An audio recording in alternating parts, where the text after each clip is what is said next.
You're in a meeting, and you finally say the thing you've been thinking. And you watch it happen in real time. The small nod that means nobody was really listening. The conversation sliding straight past you to the louder person beside you. You felt this your whole life. People take one look at you, quiet, calm, keeping most of what you think to yourself. And they decide, without ever saying it out loud, that you're probably not the one to watch. And then, every so often, something happens. You deliver. You solve the thing nobody else could. You quietly build something while everyone else was busy talking about it. And for a second, you catch that look on their faces. The surprise. Wait, you did that?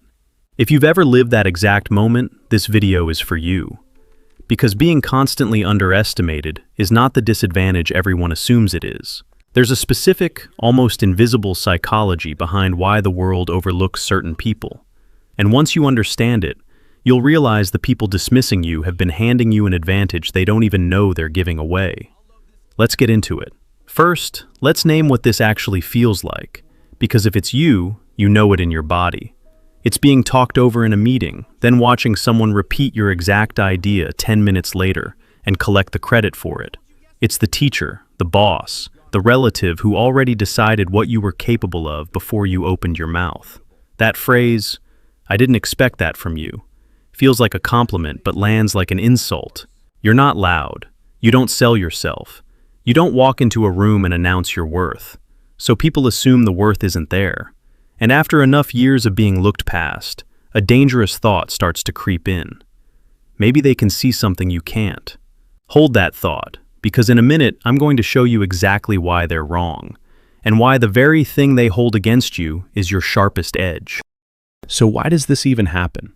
Why do thoughtful, capable people get overlooked while louder, flashier ones get taken seriously? The answer is a bias wired into the human brain. Psychologists call it the halo effect.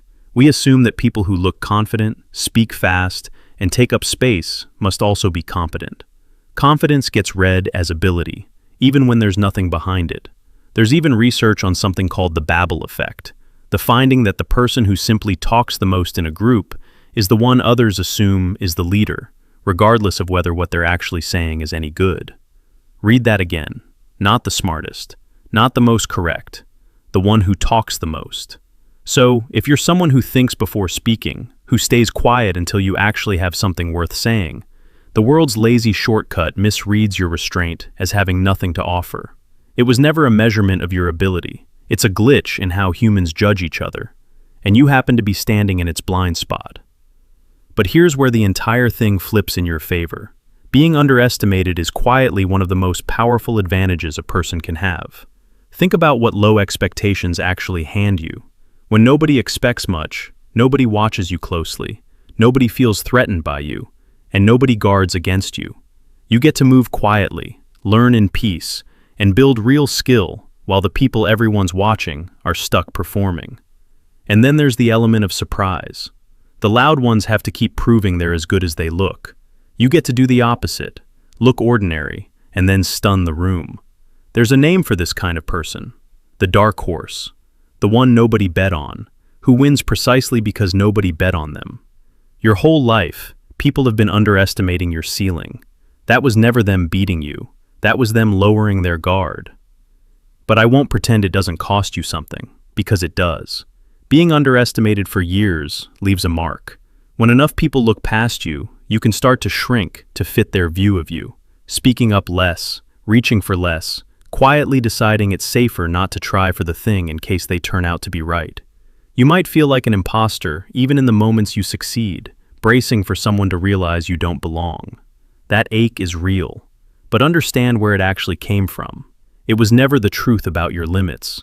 It was the echo of 100 rooms that judged the cover and never bothered to open the book. So here's what I most want you to take from this. The people who end up surprising the world are, almost by definition, the ones the world underestimated first. You cannot shock a room that already expected greatness from you.